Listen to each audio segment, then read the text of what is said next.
नमस्कार, फोरसाइट्स टीवी में मैं आशुतोष आपका स्वागत करता हूं। ग्लोबल इकोनॉमी पर एक बार फिर मंदी का साया मंडरा रहा है। जापान, जर्मनी और ब्रिटेन के बाद अब इसका खतरा दुनिया की दूसरी सबसे बड़ी इकोनॉमी पर बढ़ता हुआ नजर आ रहा है।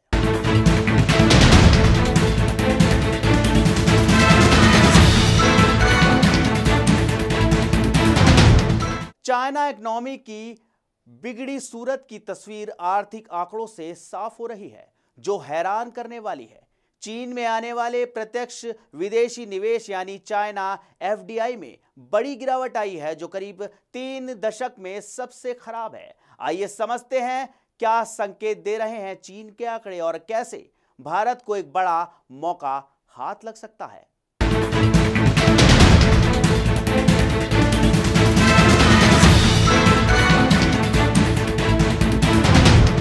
बीते साल 2023 में मंदी की चर्चाएं सुर्खियों में थी और इसका संकेत कई तरीके से मिल रहा था, जिसमें तमाम बड़ी कंपनियों में बड़ी छटनी का सिलसिला भी शामिल था। अब एक बार फिर साल 2024 में भी ऐसे ही संकेत मिल रहे हैं और आर्थिक मंदी के खतरे ने दुनिया की टेंशन बढ़ाने का काम किया है। एक के बाद एक बड़ी अर्थव्यवस्थाएं ध्वस्त होती जा रही हैं। इसका ताजा उदाहरण जापान है। जापान ने मंदी की मार के चलते दुनिया की तीसरी बड़ी अर्थव्यवस्था का तमगा हाल ही में खोया है और इस पायदान पर काबिज होने वाले जर्मनी का हाल भी कुछ ठीक नहीं है। वहीं ब्रिटेन की जीडीपी भी लगातार सिकुड़ती हुई दिख रही है। दिसंबर तिमाही में जापान की इकोनॉमी में 0.4%, जबकि सितंबर तिमाही में 3.3% की गिरावट आई। लगातार 2 तिमाहियों में जापान जीडीपी की गिरावट के चलते वो दुनिया की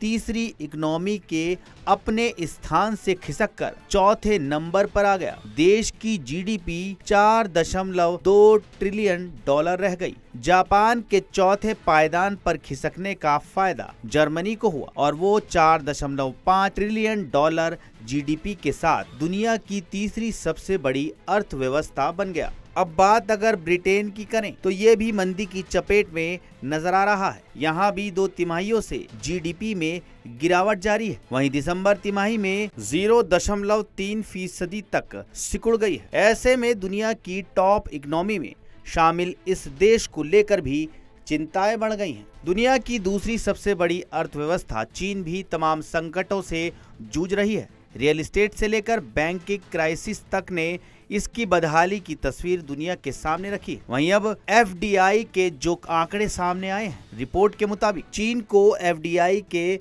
मोर्चे पर बड़ा झटका लगा है। बीते साल 2023 में देश को मिलने वाला विदेशी निवेश महज $33 अरब रह गया है, जो कि साल 2022 की तुलना में 82% कम है। दरअसल चीन की बदहाली और अन्य बड़े देशों में मंदी के खतरे के बीच अब भारत विदेशी कंपनियों के सुरक्षित ठिकाना साबित हो सकता है। बीते कुछ समय में एप्पल से लेकर माइक्रोन तक ने भारत का रुख किया है। भारत दुनिया में सबसे तेजी से आगे बढ़ती हुई अर्थव्यवस्था बना हुआ है और जापान, जर्मनी, ब्रिटेन की बुरे हाल के चलते देश तीसरी बड़ी इकोनॉमी के लक्ष्य को अनुमान से पहले ही पा सकता है।